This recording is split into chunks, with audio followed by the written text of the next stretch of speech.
उनकी आवाज सुनकर पांचों बहुएं और उनके माता पिता सब बाहर हॉल में आ गए।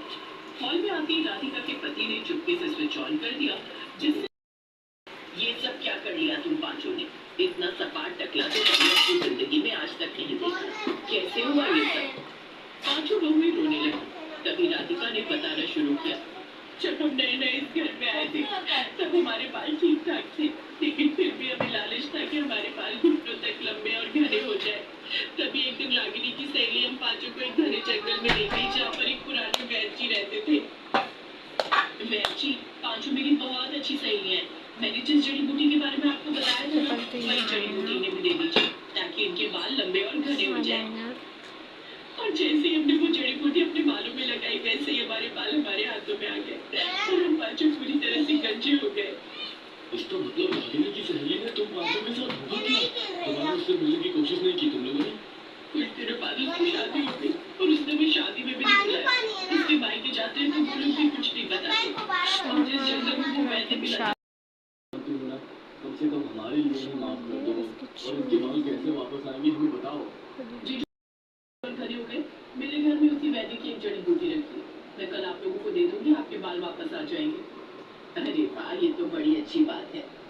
अगले दिन रागिनी की सहेली ने उन लोगों को जड़ी बूटी लाकर दी और एक हफ्ते के अंदर ही उन तो चलो आज हम सब लोग बाहर चलकर खाना खाएंगे।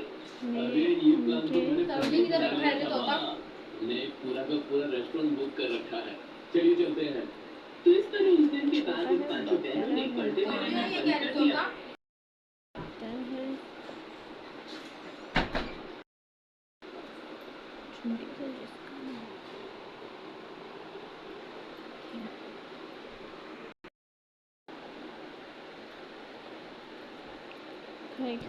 मुकट में लगाने का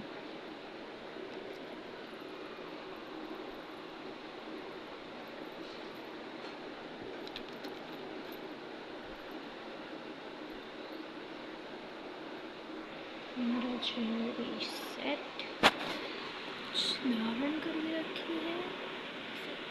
गांव में राधिका नाम की एक विधवा बहू रहती अभी मैं ये सब रखूंगी। रसोई घर में अपनी 3 बच्चियों के लिए खाना बना रही थी। तीनों बच्चियां भी रसोई घर में थी। अरे नहीं, ये बाथरूम में। खाना बना दीजिए, हम लोगों ने 2 दिन से कुछ नहीं खाया।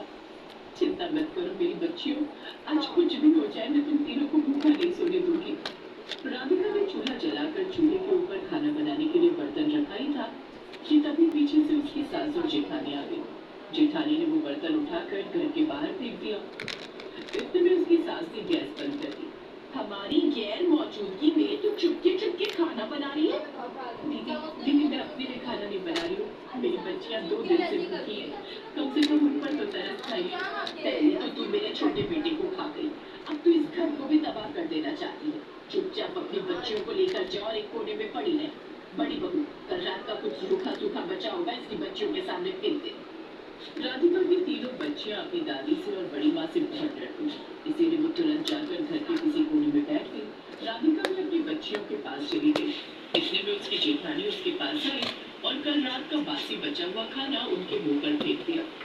चुपचाप, बीमार पड़ जाएंगे वो चलेगा, कम से कम जिंदा तो रहेंगे। ये लो माँ, तुम भी खा लो। नहीं मेरी बच्चियों, अब लगता है ये घर छोड़कर हमें चले जाना चाहिए, वरना हम जिंदा नहीं रह पाएंगे। लेकिन माँ हम कहाँ जाएंगे? अगर पापा जिंदा होते तो हमारे साथ ऐसा कभी नहीं होता। राधिका अपनी तीनों बच्चियों के साथ घर के किसी कोने में पड़ी रहती थी। रात को राधिका का जेठ घर आया। वो अपनी बीवी और माँ के साथ बैठकर हंसी खुशी खाना खाने लगा। तुम्हारे हाथों में तो जादू है, बहुत स्वादिष्ट खाना बनाया है आज तुमने। अरे क्या बताए बेटा, तेरी बीवी ने बड़ी मुश्किल से खाना बनाया है। छोटी बहू पता नहीं कैसे हमारी गैर मौजूदगी में रसोई घर में घुस गई थी। रसोई घर को हमें गंगा जल से साफ करना पड़ा। सासू माँ कब तक उस चुड़ैल को झेलेंगे? इतने में वहाँ पर अपनी बच्चियों के साथ राधिका आ गई। सासू माँ जेठ जी कम से कम हम पर थोड़ा सा तरस खाइए। आप लोग तो खाना बना ही चुके, अगर आपकी आज्ञा हो तो क्या मैं भी अपनी बच्चियों के लिए थोड़ा सा खाना बना लूं, वरना ये लोग बेचारी जिंदा कैसे रहेगी। सारा मूड खराब कर दिया। अच्छा खासा हम लोग खुशी खुशी खाना खा रहे थे, फिर से आ गई हमारा मूड खराब करने। इतने में राधिका की जेठानी ने एक रोटी उठाई और राधिका के मुंह पर फेंक दी। राधिका ने वो रोटी उठाई और रोते हुए अपनी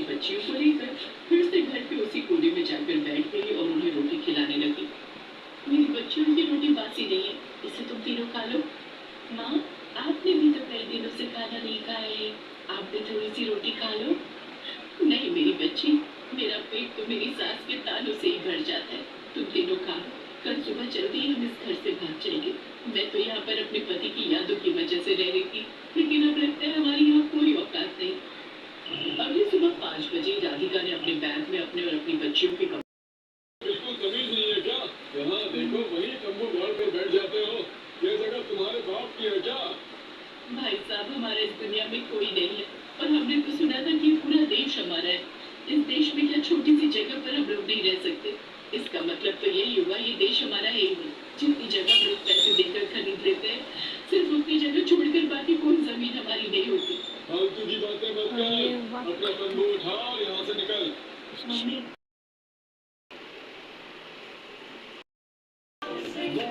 Is merry, which is why we had more chance of real fruit. But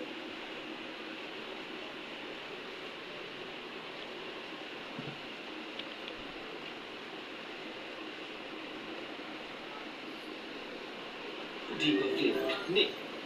पैदल चलते चलते दोपहर हो गई और वो लोग एक बहुत ही सुनसान इलाके में पहुंच गए, जहाँ चारों तरफ सिर्फ जंगल ही जंगल था और कुछ नहीं। मम्मी चलो जंगल के अंदर चलते हैं। जंगल के अंदर हमें कोई परेशान करने नहीं आएगा और अंदर हमें खाने के लिए फल भी मिल जाएंगे। सही कह रही हो बेटा, जंगल के अलावा अब हमें कहीं और कोई रुकने भी नहीं देगा। राधिका अपनी बच्चियों को लेकर जंगल के अंदर चली गई। वहाँ पर उसने अपना तंबू बना लिया। तंबू के बाहर उसने मिट्टी का एक चूल्हा बना लिया। बच्चियों तुम तीनों यही आराम करो, तब तक मैं खाने का कुछ इंतजाम करके आती हूँ, कहीं जाना मत। राधिका